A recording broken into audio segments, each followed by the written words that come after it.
Selamat siang para bro-bro milenial di luar sana. Pastikan tangannya dong, tangannya kayak dia Pak. Dan dulu tangannya. Oke, jangan lupa ikut channel Bro Santri Kepo yang com.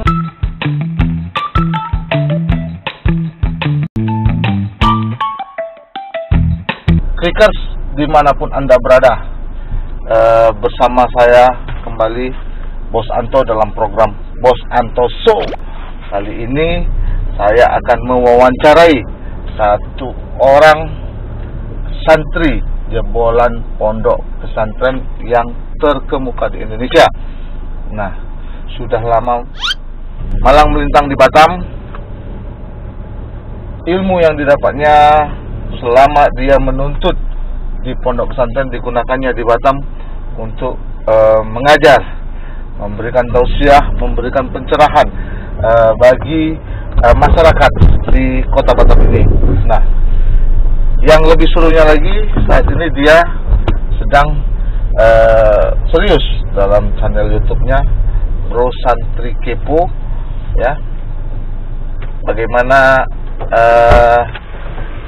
sepak terjangnya di dunia keagamaan. Kita sambut beliau. Assalamualaikum. Waalaikumsalam warahmatullahi wabarakatuh. Ustadz Muhammad Katon, benar ya? Ustadz ya? Santri,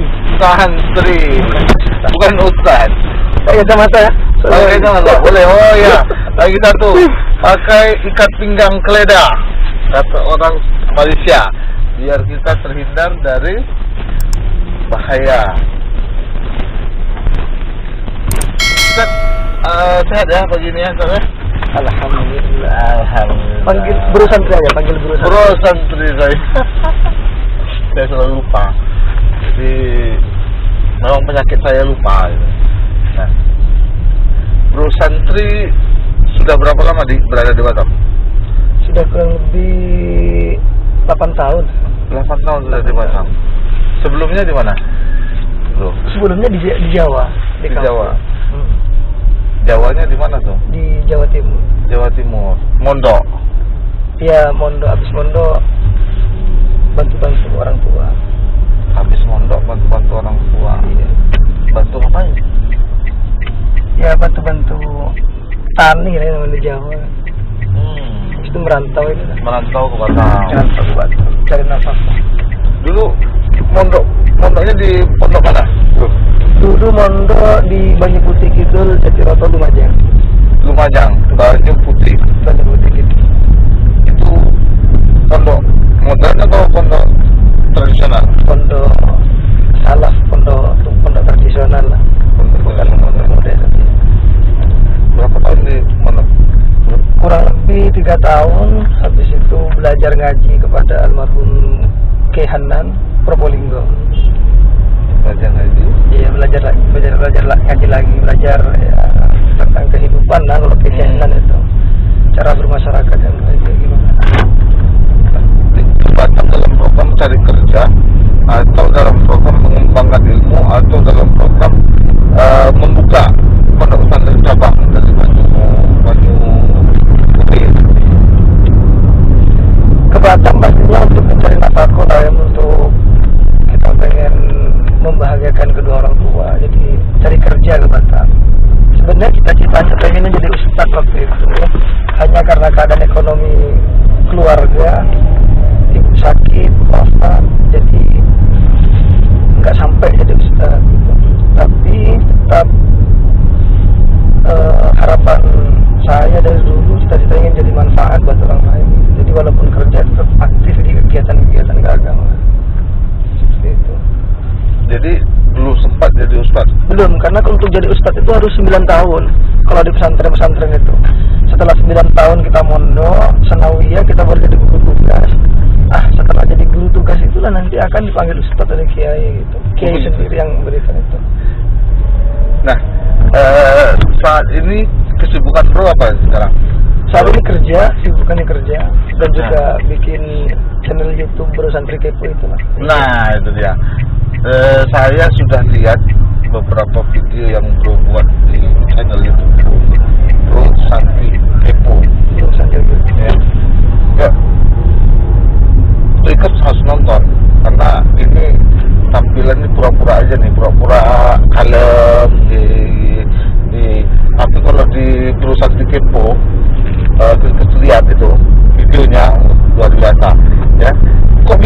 gila itu di video itu, ada beberapa video yang saya lihat.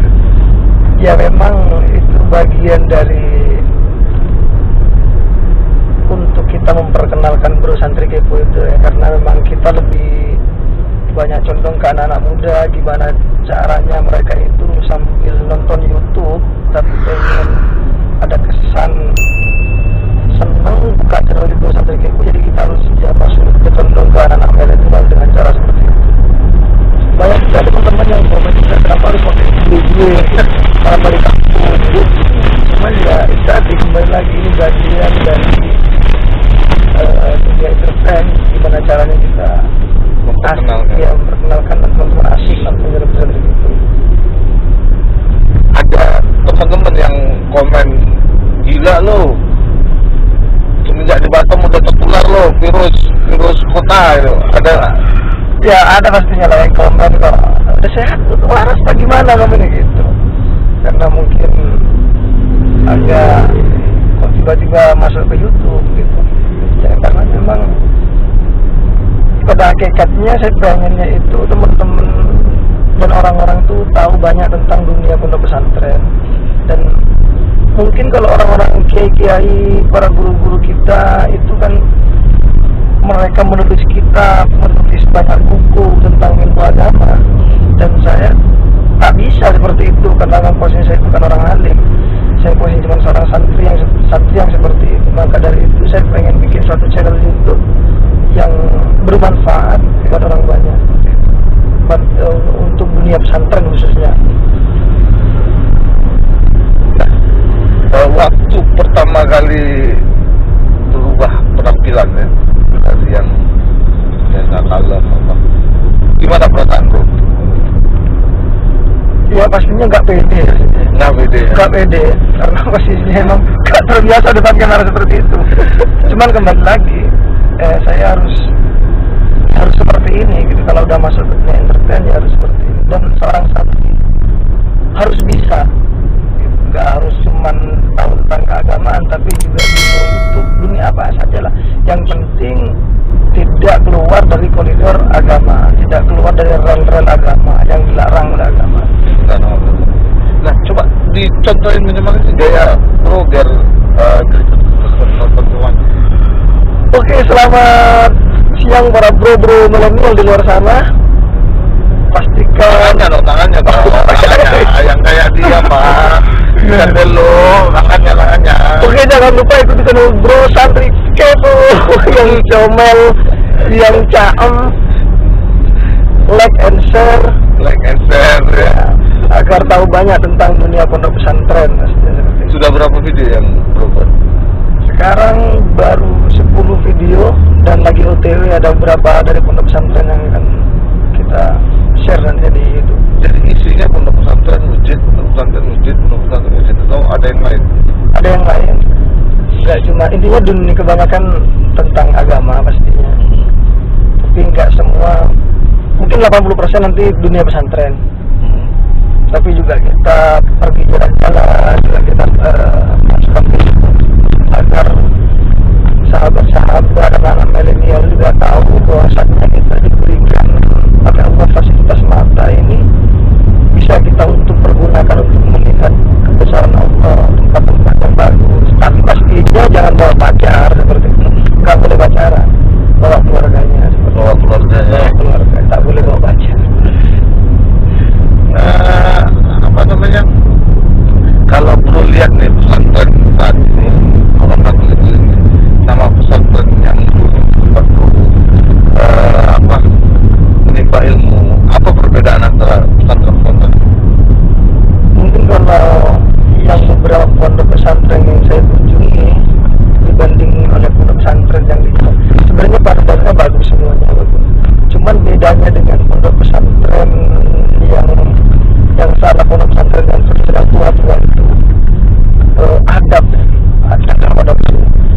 Dulu saya waktu pondok itu bagaimana caranya saya bisa sholat di masjid di pondok itu bisa jadi dapat shop di depan.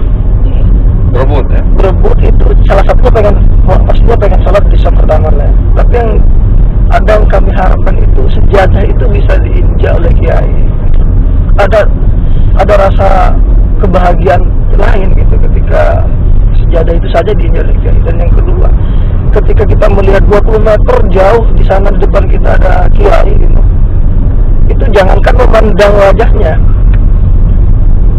untuk kita bisa mengungkapkan itu, ada rasa gimana, tidak bisa diungkapkan dengan kata-kata. Rasa takut, rasa segan, atau rasa apa? Rasa penghormatan yang begitu besar kepada kiai. Jadi 20 meter dilihat itu saja sudah diam, sudah tak berani, apalagi mendahului kiai waktu jalan, itu nggak berani. Kita kadang kalau di pondok itu berebut untuk merapikan sandal kiai itu. Berebut untuk merapikan sandal kiai. Kalau yang bro lihat saat ini, yang terjadi saat ini, pastinya masih ada, tetap akan seperti itu. Cuman mungkin untuk pesantren-pesantren yang mungkin saat ini mungkin lagi proses mungkin ya, proses pengembangan seperti itu, mungkin belum sampai ke situ. Kadarnya masih mungkin biasa saja, belum sampai ke situ. Adab yang sangat penting. Bro, kegiatan bro membuat vlog ini tujuannya apa? Yang pertama, saya berharap buat teman-teman, buat orang tua, ayo memondokkan anaknya pasti seperti itu. Dan yang kedua, biar ketika orang tua ingin memondokkan anaknya itu, dia gampang, tinggal ikuti channel saya, dia tahu banyak tentang, oh di sini pesantren, dia bisa memilih dunia, oh saya mau pesantren di sini saja. Oh ini pesantren ini, iya, sudah kuatnya di bidang ini, iya. Pesantren ini fokusnya di bidang ini gitu ya. Betul. Berarti mulia kali bro, itu gimana? Mulia kali hati lu. Udah berapa pesantren yang dimasukin tadi? Udah 10 video. Pesantrennya?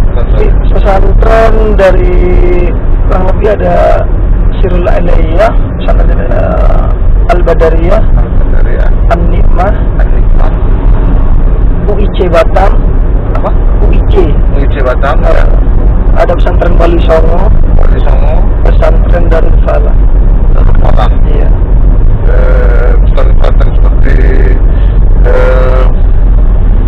Al-Furqan, insya Allah lagi proses nanti akan. Semua insya Allah semua pesantren, makanya teman-teman bersantri kepo, teman-teman bos Anto yang nonton channel ini, pastikan subscribe channel pesantren ini, karena nantinya insya Allah bukan cuma di Batam tapi juga di luar Batam, bukan cuma di Indonesia, bahkan insya Allah kalau nantinya Allah menghendaki bisa jadi nanti juga ke Yaman untuk melihat pondok pesantrennya Habib Umar bin Hafid, dan juga pesantren-pesantren besar yang menjadi rujukan oleh para ulama di Indonesia itu, insya Allah kita akan datangi, insya Allah. Ada nggak penolakan dari istri atau anak-anak, abi, ayah, kok seperti ini, mama malu ya? Tidak ada sih kalau dari keluarga, karena mereka tahu basic saya dari pondok pesantren, dan mereka juga tahu saya punya kerinduan yang sangat dalam dengan dunia pondok pesantren. Mereka tahu pastinya, karena saya juga sering sowan-sowan ke kiai-kiai di Batam itu saja. Saya sering ziarah ke makam itu karena kerinduan saya dengan para ulama itu. Jadi para keluarga saya tahu itu. Oke. Di Batam ini tingkat, tadi kan bro bilang tujuan supaya memudahkan masyarakat untuk memondokkan anak-anak. Seberapa penting pondok pesantren untuk anak-anak di Batam ini? Saat ini sangat penting sekali sebenarnya anak muda untuk mondok, karena apa, pergaulan bebas di luar itu. Nah kalau posisinya itu dimasukkan ke pondok pesantren itu terjaga, anak-anaknya itu terjaga karena dari segi pergaulan. Karena pastinya sahabat-sahabat anak-anak yang dimondokkan itu pasti kan bergaulnya dengan teman-teman yang mondok juga, pasti dengan kajian-kajian, ngaji, nggak main HP yang nggak bermanfaat, nggak keluar sana sini yang nggak bermanfaat, pastinya nggak pacaran, nah, seperti itu. Jadi pergaulan bebas itu saat ini sudah, pesantren ini sudah menjadi kebutuhan sebenarnya, sudah harus masuk ke pondok, apalagi di zaman seperti ini. Sudah nggak kayak dulu mungkin jarang orang mondok, tapi sekarang sudah waktunya anak-anak ini orang tua memondokkan anaknya ke pesantren untuk menjaga itu tadi, menjaga anak-anak kita. Dan yang kedua juga, sanad sekarang yang terjaga itu adalah sanad keilmuan di pondok-pondok pesantren. Sanad, iya betul. Karena banyak saat ini orang mungkin belajar tapi tak bersanad, mungkin belajar di internet seperti itu. Nah ini yang harus kita jaga. Gurunya Mbak Google. Nah kalau masuk ke pondok pesantren pastinya punya sanad keilmuan itu. Karena gurunya pasti punya guru, gurunya punya guru, gurunya punya guru sampai nyambung ke Nabi Muhammad SAW. Seperti itu. Lu kan mungkin akhir-akhir ini pernah lihat lagi ada viral-viralnya itu yang paranormal, yang katanya bisa manggil malaikat, yang bisa menghadirkan Rasulullah, ya kan? Nah, benar nggak itu bro? Kalau belajar di pesantren dulu ada tak ilmu kajian seperti yang bisa manggil malaikat, bisa datangi Rasul gitu?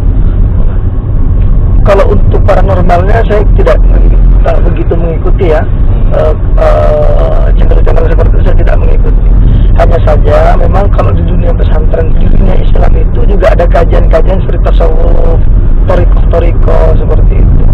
Jadi buat teman-teman, buat semuanya lah sebenarnya yang ingin mengkaji masalah dunia gaib seperti itu, seharusnya mengikuti jalur dari dunia Islam itu sendiri melalui torikoh.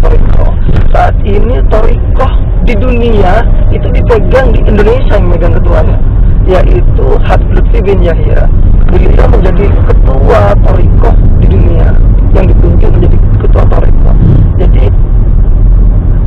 jangan belajar ke paranormal seperti itu sebenarnya sih. Harusnya belajarnya kita orang muslim belajarlah melalui rel-rel yang diajarkan oleh agama, dari melalui torikoh. Tapi memang bisa kalau kita belajar tarikat itu, ya, memang bisa kita menghadirkan malaikat, memang bisa kita mendatangkan Rasul untuk membantu kita itu. Pastinya kalau untuk seperti itu kita harus tanya langsung ke para mursyid torikoh sebenarnya. Saya juga tidak berani mengatakan bisa atau tidaknya, karena posisi saya juga bukan mursyid torikoh. Seperti hal seperti itu yang masuk ke dunia seperti itu, mungkin bisa nanti insya Allah dicilingin masukan juga buat saya. Nanti insya Allah saya akan sowan ke mursyid torikoh untuk menanyakan bagaimana sih kalau seperti itu, apakah benar seperti itu. Benar, ini buat saya ini juga poin. Nantinya insya Allah saya akan sowan ke mursyid torikoh di Batam ini untuk mempertanyakan masalah itu. Kalau di Batam ini yang paling tua, yang paling apa ya, guru di Batam ini dalam kajian ilmu agama di mana? Mungkin banyak mungkin ya. Tapi kalau untuk saya biasanya sowan itu ke Kiai Nabahan, ketua Zikir Al-Hikmah Kota Batam. Dan saya sering sowan ke situ. Kadang saya juga sowan ke Imam Masjid Raya seperti ngobrol tentang fikih, dan juga kepada ustadz pengasuh pondok pesantren Al-Harumai untuk menanyakan kajian-kajian fikih seperti itu. Kalau ada saya tanyakan kepada beliau. Tapi kalau untuk tentang ketenangan, tentang masalah zikir saya nanya ke Kiai Nabahan pada di Sengkuang. Yang di Sengkuang ini. Ya. Jadi bro sekarang mendalami apa nih? Nikmatnya beribadah apa nih? Untuk kesimpulan masalah zikir maksudnya. Zikir. Kalau zikir saya salawat. Karena salawat saya tak kurang kalau bersalawat itu salawat dari 1000 dalam sehari. Udah setiap hari 1000. Karena itu menjadi keistiqomahan dari guru-guru saya. Disuruh banyak salawat dan istighfar. Tapi saya ambil salawatnya. Saya ambil salawat sehari 1000, sehari 1000. Itu apa yang terjadi dalam diri bro? Ya harapannya ketika kita memperbanyak membaca salawat itu, kelak Nabi Muhammad mengakui kita sebagai umatnya. Itu saja sih. Rasa nyaman, rasa tenang. Pastinya pasti ada rasa ketenangan itu ada. Dan harapan terbesarnya sih satu, Saya dengar suara bro merdu kalau melantunkan selawat. Coba dulu. Mungkin bisa berselawat. Ya, mudah-mudahan bisa menjadi satu hidayah bagi teman-teman yang mendengarkannya. Marhaban ya nurul aini, marhaban, marhaban, marhaban jaddal Husaini, marhaban, marhaban. Alhamdulillah. Bro, satu pesan untuk generasi muda ini bisa sampaikan. Oke, buat teman-teman anak muda pastinya doakan kedua orang tuanya setiap hari, jangan kurang dari 10 kali bahkan 50 kali. Jangan lupa sholat 5 waktu, jangan ditinggal. Hormati orang-orang yang lebih tua. Dan jangan lupa banyak-banyak membaca sholawat di akhir zaman ini. Karena ini juga salah satu yang diingatkan oleh Habib Umar bin Hafid dan juga oleh guru sekumpul untuk memperbanyak membaca sholawat. Buat teman-teman semua, dan yang terakhir jangan lupa di subscribe channelnya Baru Santri Ibu. Jangan lupa ya, dengar banyak-banyak salawat, karena salawat membuat hati kita tenang. Insya Allah kita mendapat syafaat. Terima kasih bro. Oke sih. Assalamualaikum warahmatullahi wabarakatuh. Waalaikumsalam warahmatullahi wabarakatuh. Alhamdulillah. Marhaban ya nurul aini, marhaban, marhaban, marhaban jaddal Husaini, marhaban, marhaban.